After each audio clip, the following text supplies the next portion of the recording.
అంటే అభిషేకం అయితే చేసామన్నమాట. ఆ వీడియో లింగాభిషేకం అయితే చేసామన్నమాట. ఆ వీడియో మీకు ఇస్తాను, చూసేయండి. సర్వే దే భూమి భారకాః ఏతేషాం విరోధేన బ్రహ్మకర్మసమారభేత్ పునః ప్రాణాయామే వినియోగః. ఓం భూః ఓం భువః ఓం సవః ఓం మహః ఓం జనః మానస్య ఆద్యమహేశ్వరः విద్యవరార్థే శ్వేతవరాహకల్పే వైవస్వతమన్వంతరే కలివిఘే నందీశ్వర గోత్రోద్భవాయ యజమానస్య నామధేయస్య మల్లయ్య స్వామి నామధేయస్య సధర్మపత్న్యాః గౌరమ్మ నామదేవత్యాః చంద్రయ్య నామధేయస్య సధర్మపత్న్యాః మంజులా నామధేయాః విశ్వశ్వినీ నామధేయస్య అభిమాన్యో నామధేయాః అస్మాకం సహకుటుంబానాం ఆయుష్యాభివృద్ధ్యర్థం నందీశ్వర గోత్రోద్భవాయ శరణభా నామధేయస్య సధర్మపత్న్యాః లక్ష్మీ నామధేయాః పుత్రికస్య వైష్ణవీ నామధేయాః అస్మాకం సహకుటుంబానాం నందీశ్వర గోత్రోద్భవాయ శరణభా నామధేయస్య సధర్మపత్న్యాః అనితా నామధేయాః పుత్రకస్య ఉమాకాంత నామధేయాః అస్మాకం సహకుటుంబానాం నందీశ్వర గోత్రోద్భవాయ ధనరాజ నామధేయస్య సధర్మపత్న్యాః జయశ్రీ పురుషార్థ సిద్ధ్యర్థం కార్తీక మాస కార్తీక పౌర్ణమి సమయేన భవాని శంకర స్వామినః రుద్రాభిషేచన అహం కరిష్యే.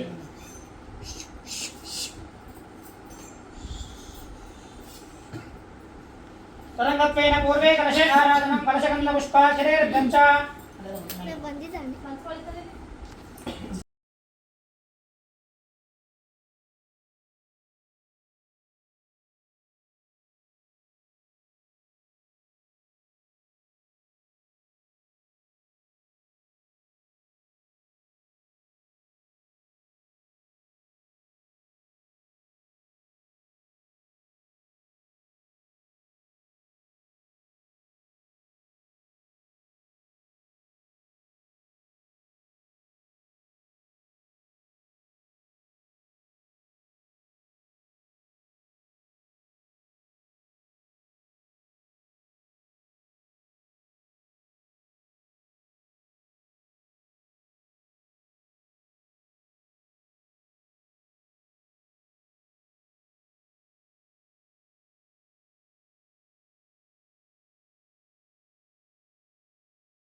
ఓం నమో భగవతే రుద్రాయ.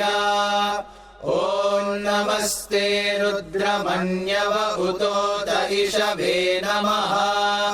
नमस्ते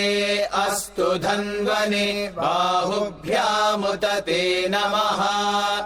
यात इषुः शिवतमा शिवम् बभूव ते धनुः शिवा शरव्यायातवतया नो रुद्रमृडया या ते रुद्रशिवा तनूरघोरा पापकाशिनी तया नस्तनुवाशन्तमया गिरिशन्ताभिचाकशीः यामिषुम् गिरिशन्तहस्ते बिभर्ष्यस्तवे शिवाङ्गिरित्रताम् कुरु माहि गुंसीः पुरुषम् जगत् शिवेन वचसा त्वा गिरिशाच्छावदामसि यथा नः सर्वमिज्जगदयक्ष्मगुम् सुमना असत् अध्यवोचदधिवक्ता प्रथमो दैव्योऽभिषक् अहीगुश्च सर्वाञ्जम्भयन्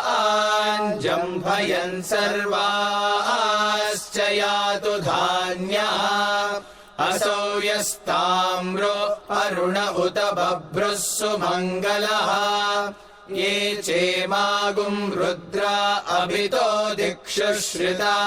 सहस्रशो वैशागुम् हेड ईमहे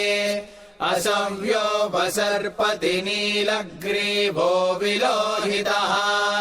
उदैनम् गोपा अदृशन्नदृशन्नुदहार्यः उदैनम् विश्वाभूतानि स दृष्टो मृडयातिनः नमो अस्तु नीलग्रीवाय सहस्राक्षाय मीढुषे अथो ये अस्य सत्त्वानोऽहन्तेभ्यो करन्नमः प्रमुञ्च धन्वनस्त्वमुभयोराग्नियोर्जाम् याश्च ते हस्त इषवः पराता भगवो वपा अवतत्यधनुस्त्वगुम् सहस्राक्षशते शुधे निशीर्य शल्यानाम् मुखा शिवो नः सुमना भव विज्यम् धनुः कपर्दिनो विशल्यो बाणवागुम् उता अनेशन्नस्येषव आभुरस्य निषङ्गतिः या देहेतिर्मीढुष्टमहस्ते बभूव ते धनुः तयास्मान् विश्वतस्त्वमयक्ष्मया परिभुजा नमस्ते अस्त्वायुधायानादताय धृष्णवे उभाभ्यामुत ते नमो बाहुभ्याम् तव धन्वने परिते धन्वनो हेतिरस्मान् वृणक्तु विश्वतः अथो य इषुधिस्तवारे अस्मन्निधेहितम् नमस्ते अस्तु भगवन् विश्वेश्वराय महादेवाय त्र्यम्बकाय त्रिपुरान्तकाय त्रिकाग्निकालाय कालाग्निरुद्राय नीलकण्ठाय मृत्युञ्जयाय सर्वेश्वराय सदाशिवाय श्रीमन्महादेवाय नमः नमो हिरण्यवाहवे सेनान्ये दिशाम् च पतये नमो नमो वृक्षेभ्यो हरिकेशेभ्यः पशूनाम् पतये नमो नमः सस्पिञ्जराय त्विषीमते पथीनाम् पतये नमो नमो बभ्लुषाय व्याधिनेन्नानाम् पतये नमो नमो हरिकेशायोपवीतिने पुष्टानाम् पतये नमो नमो भवस्य हेत्यै जगताम् पतये नमो नमो रुद्राय तथा विने क्षेत्राणाम् पतये नमो नमः सूताय हन्त्याय वनानाम् पतये नमो नमो रोहिताय वृक्षाय स्थपतये वृक्षाणाम् पतये नमो नमो मन्त्रिणे वाणिजाय कक्षाणाम् पतये नमो नमो भुवन्तये वारिवस्कृताय औषधीनाम् पतये नमो नम उच्चैर्घोषाय क्रन्दयते पत्तीनाम् पतये नमो नमः कृष्णवीताय धावते सत्त्वनाम् पतये नमः नमः सहमानाय निव्याधिन आव्याधिनीनाम् पतये नमो नमः ककुभाय निषङ्गिणे सेनानाम् पतये नमो नमो निषङ्गिण इषुधिमते तस्कराणाम् पतये नमो नमो वञ्चते परिवञ्चते स्तायूनाम् पतये नमो नमो निचेरवे परिचरायारण्यानाम् पतये नमो नमः श्रिकाविभ्यो जिघागुंसद्भ्यो मुष्णताम् पतये नमो नमोऽसिमद्भ्यो नक्तञ्चरद्भ्यः प्रकृन्तानाम् पतये नमो नम उष्णीषिणे गिरिचराय कुलुञ्चानाम् पतये नमो नम इषुमद्भ्यो धन्वाविभ्यश्च वो नमो नम आतन्वानेभ्यः प्रतिदधानेभ्यश्च वो नमो नम आयच्छद्भ्यो विसृजद्भ्यश्च वो नमो नमोऽस्यद्भ्यो विद्यद्भ्यश्च वो नमो नम आसीनेभ्यः शयानेभ्यश्च वो नमो नमः स्वपद्भ्यो जाग्रद्भ्यश्च वो नमो नमस्तिष्ठद्भ्यो धावद्भ्यश्च वो नमो नमः सभाभ्यः सभापतिभ्यश्च वो नमो नमो अश्वेभ्यो अश्वपतिभ्यश्च वो नमः नम आव्याधिनीभ्यो विविध्यन्तेभ्यश्च वो नमो नम उगणाभ्यस्त्रिगुं हतेभ्यश्च वो नमो नमो गृत्सेभ्यो गृत्सपतिभ्यश्च वो नमो नमो व्रातेभ्यो व्रातपतिभ्यश्च वो नमो नमो गणेभ्यो गणपतिभ्यश्च वो नमो नमो विरूपेभ्यो विश्वरूपेभ्यश्च वो नमो नमो महद्भ्यः क्षुल्लकेभ्यश्च वो नमो नमो रतिभ्यो रथेभ्यश्च वो नमो नमो रथेभ्यो रथपतिभ्यश्च वो नमो नमः सेनाभ्यः सेनानिभ्यश्च वो नमो नमः क्षत्रुभ्यः सङ्ग्रहीतृभ्यश्च वो नमो नमस्तक्षभ्यो रथकारेभ्यश्च वो नमो नमः कुलालेभ्यः कर्मारेभ्यश्च वो नमो नमः पुञ्जिष्टेभ्यो निषादेभ्यश्च वो नमो नम इषुकृद्भ्यो धन्वकृद्भ्यश्च वो नमो नमो मृगयुभ्यः श्वनिभ्यश्च वो नमो नमश्वभ्यः श्वपतिभ्यश्च वो नमः नमो भवाय च रुद्राय च नमः शर्वाय च पशुपतये च नमो नीलग्रीवाय च शितिकण्ठाय च नमः कपर्दिने च व्युक्तकेशाय च नमः सहस्राक्षाय च शतधन्वने च नमो गिरिशाय च शिपिविष्टाय च नमो मीढुष्टमाय चेषुमते च नमो ह्रस्वाय च वामनाय च नमो बृहते च वर्षीयसे च नमो वृद्धाय च संवृध्वने च नमो अग्र्याय च प्रथमाय च नमः आशवे चाजिराय च नमः शीघ्रियाय च शीघ्राय च नमः ऊर्म्याय चावस्वन्याय च नमः स्रोतस्याय च द्वीप्याय च नमो ज्येष्ठाय च कनिष्ठाय च नमः पूर्वजाय चापरजाय च नमो मध्यमाय चापगल्भाय च नमो जघन्याय च बुद्ध्नियाय च नमः सोऽभ्याय च प्रतिसर्याय च नमो याम्याय च क्षेम्याय च नम उर्वर्याय च खल्याय च नमः श्लोक्याय चावसान्याय च नमो वन्याय च कक्ष्याय च नमः श्रवाय च प्रतिश्रवाय च नमः आशुषेणाय चाशुरथाय च नमः शूराय चावभिन्दते च नमो वर्मिणे च वरूथिने च नमो बिल्मिने च कवचिने च नमः श्रुताय च श्रुतसेनाय च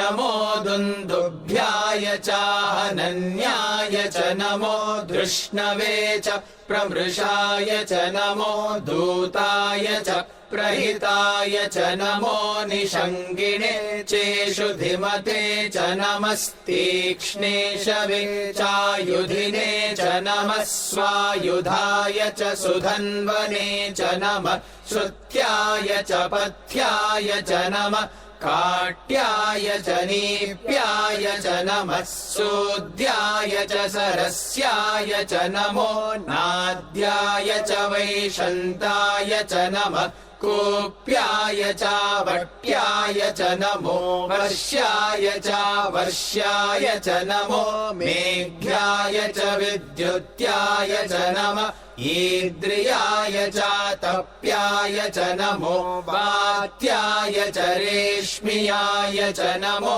वास्तव्याय च वास्तुपाय च ॐ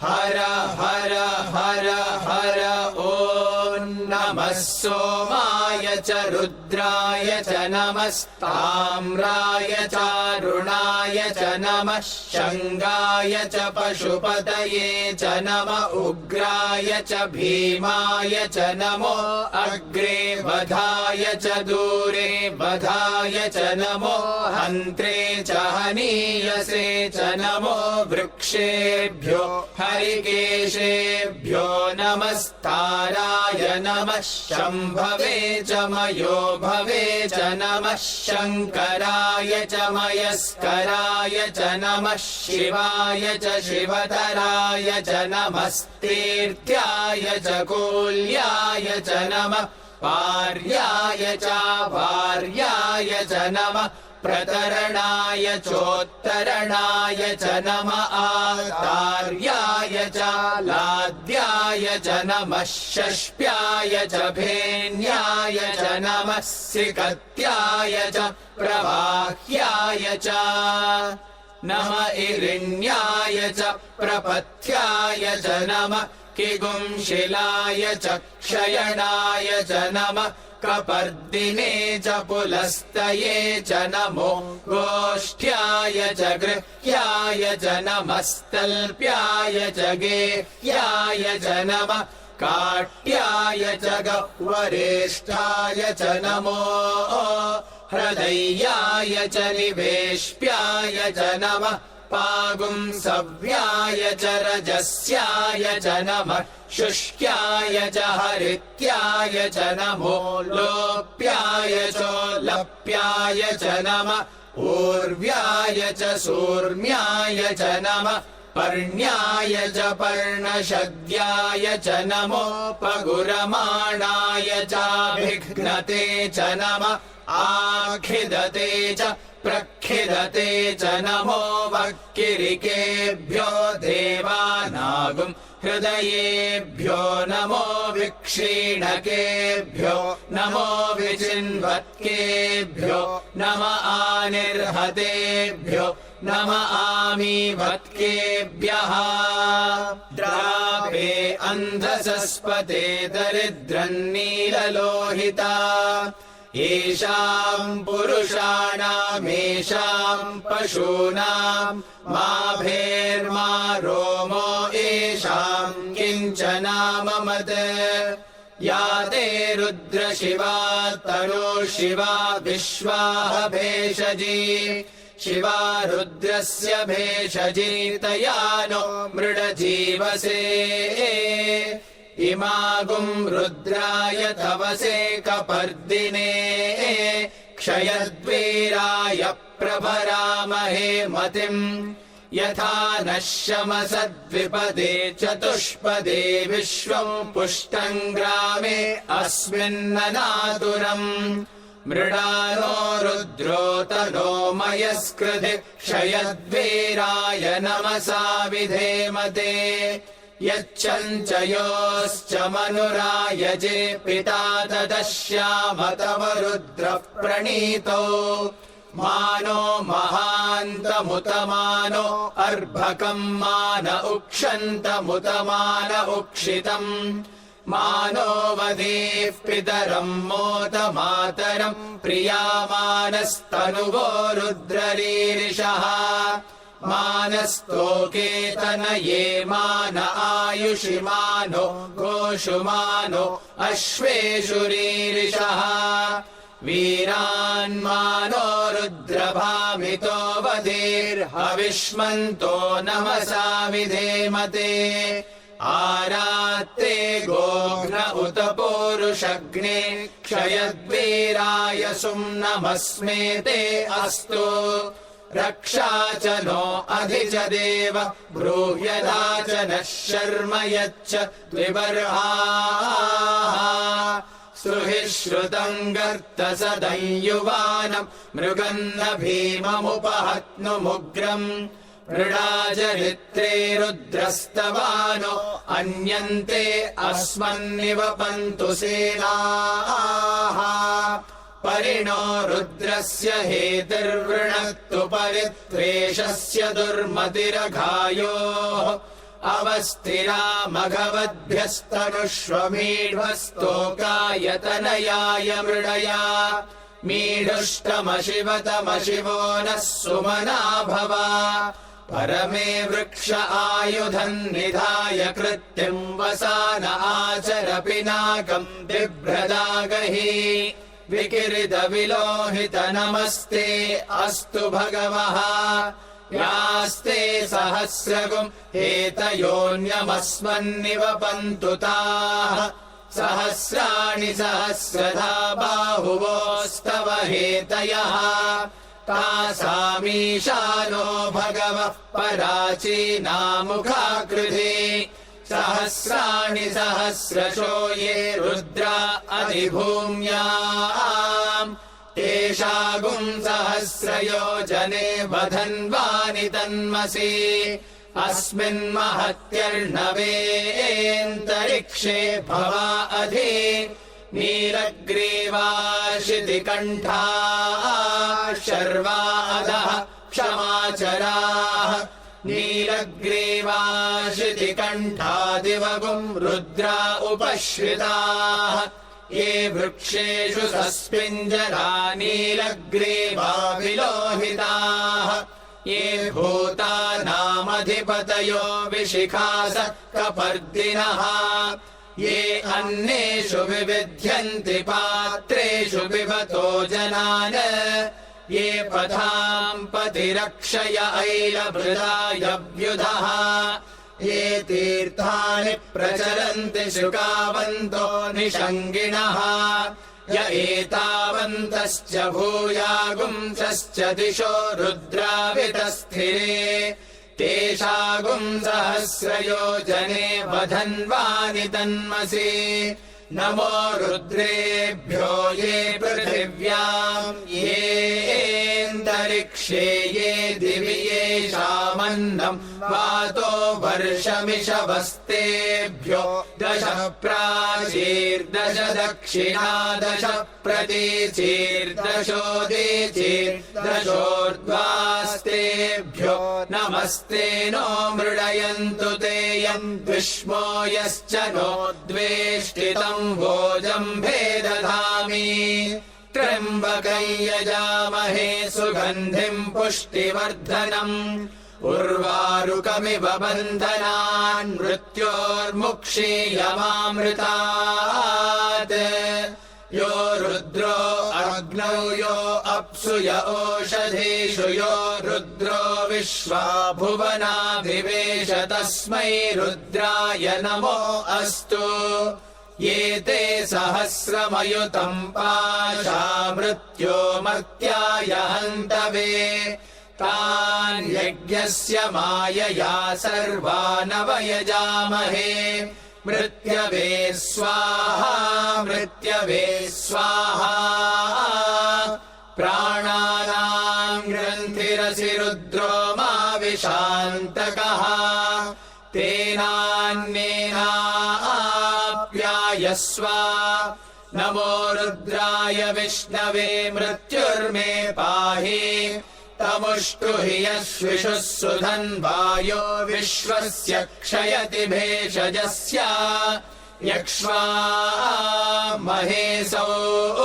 मनसाय रुद्रं नमोभिर्देवमसुरन्दुवस्य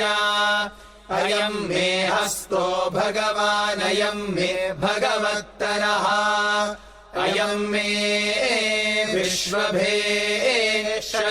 यगुं शिवाभिमर्षणः ॐ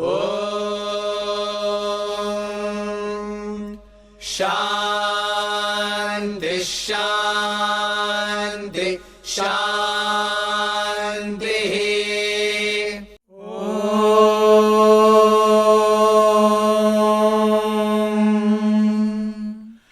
अग्ना विष्णु सजोषसे मा वर्धन्तु वाङ्गिरः द्युम्नैर्वाजेभिरागतम् वाजश्च मे प्रसवश्च मे प्रयतिश्च मे प्रसितिश्च मे धीतिश्च मे क्रतुश्च मे स्वरश्च मे श्लोकश्च मे श्रावश्च मे श्रुतिश्च मे ज्योतिश्च मे सुवश्च मे प्राणश्च मे अपानश्च मे व्यानश्च मे शुश्च मे चित्तं च आधीतं च मे वाक् च मे मनश्च मे चक्षुश्च मे श्रोत्रं च मे दक्षश्च मे बलं च ओजश्च मे सहश्च आयुश्च मे जरा च आत्मा च मे तनोश्च मे शर्म च मे वर्म च मेऽङ्गानि च मे स्थानि च मे परोगुंषि च मे शरीराणि च मे ज्येष्ठ्यं च आधिपत्यं च मे मन्युश्च मे भामश्च मे मश्च मेऽम्भश्च मे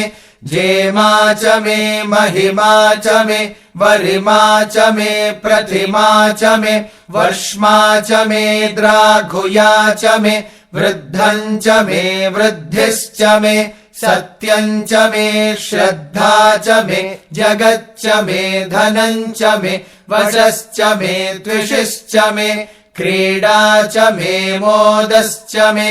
जातं च मे जनिष्यमाणं च मे सूक्तं च मे सुकृतं च मे वित्तं च मे वेद्यं च मे भूतं च मे भविष्यच्च मे सुगं च मे सुपथं च मरुद्धं च मरुद्धिश्च मे क्लुप्तं च मे क्लुप्तिश्च मे मतिश्च मे सुमतिश्च मे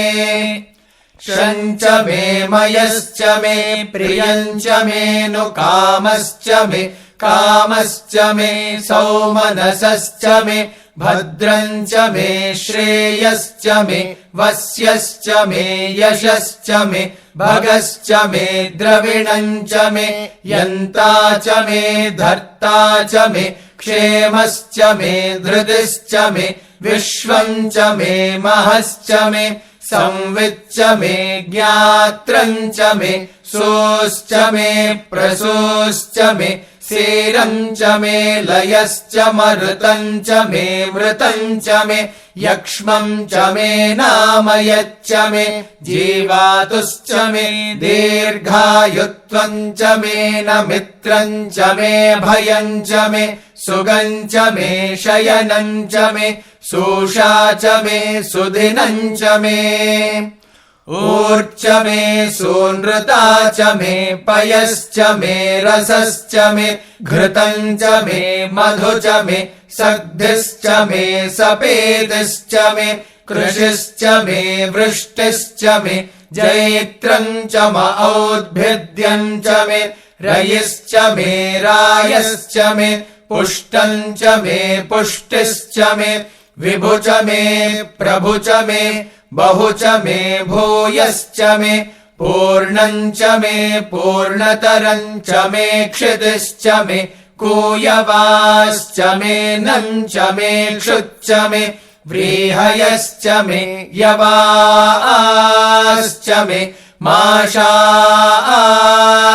मे तिलाश्च मे मुद्गाश्च मे खल्वाश्च मे गोधूमाश्च मे मसुराश्च मे प्रियङ्गवश्च मे नवश्च मे श्यामाकाश्च मे नीवाराश्च मे अश्मा च मे मृत्तिका च मे गिरयश्च मे पर्वताश्च मे सिकताश्च मे वनस्पतयश्च मे हिरण्यम् च मे यश्च मे शेषम् च मे त्रपुश्च मे श्यामम् च मे लोहम् च मे अग्निश्च म आपश्च मे विरुधश्च म ओषधयश्च मे कृष्टपच्यम् च मे कृष्टपच्यम् च मे ग्राम्याश्च मे पशव आरण्याश्च यज्ञेन कल्पन्ताम् वित्तम् च मे वित्तिश्च मे भूतम् च मे भूतिश्च मे वसु च मे वसतिश्च मे कर्म च मे शक्तिश्च मे अर्थश्च म एमश्च म इतिश्च मे गतिश्च मे अग्निश्च म इन्द्रश्च मे सोमश्च म इन्द्रश्च मे सविता च म इन्द्रश्च मे सरस्वती च म इन्द्रश्च मे पूषा च म इन्द्रश्च मे बृहस्पतिश्च म इन्द्रश्च मे मित्रश्च म इन्द्रश्च मे वरुणश्च म इन्द्रश्च मे त्वष्टा च म इन्द्रश्च मे धाता च म इन्द्रश्च मे विष्णुश्च म इन्द्रश्च मे श्विनौ च म इन्द्रश्च मे मरुतश्च म इन्द्रश्च मे विश्वे च मे देवा इन्द्रश्च मे पृथिवी च म इन्द्रश्च मेऽन्तरिक्षम् च म इन्द्रश्च मे द्यौश्च म इन्द्रश्च मे दिशश्च म इन्द्रश्च मे मूर्धा च म इन्द्रश्च मे प्रजापतिश्च म इन्द्रश्च मे अगुंशुश्च मे रश्मिश्च मेधाभ्यश्च मेधिपतिश्च म उपागुंसुश्च मे अन्तर्यामश्च म ऐन्द्रवायवश्च मे मैत्रावरुणश्च म आश्विनश्च मे प्रतिप्रस्थानश्च मे शुक्रश्च मे मन्थे च म आग्रयणश्च मे वैश्वदेवश्च मे ध्रुवश्च मे वैश्वानरश्च मरुतग्रहाश्च मेति ग्राह्याश्च म ऐन्द्राग्नश्च मे वैश्वदेवश्च मे मरुत्वदेयाश्च मे माहेन्द्रश्च म आदित्यश्च मे सावित्रश्च मे सारस्वतश्च मे पौष्णश्च मे पात्नीवतश्च मे हार्योजनश्च मे इद्मश्च मे बर्हिश्च मे वेदिश्च मे धिष्णियाश्च मे सृजश्च मे चमसाश्च मे ग्रावाणश्च मे स्वरवश्च म उपरवाश्च मे धिषवणे च मे द्रोणकलशश्च मे वायव्यानि च मे ऊतभृच्च म आधव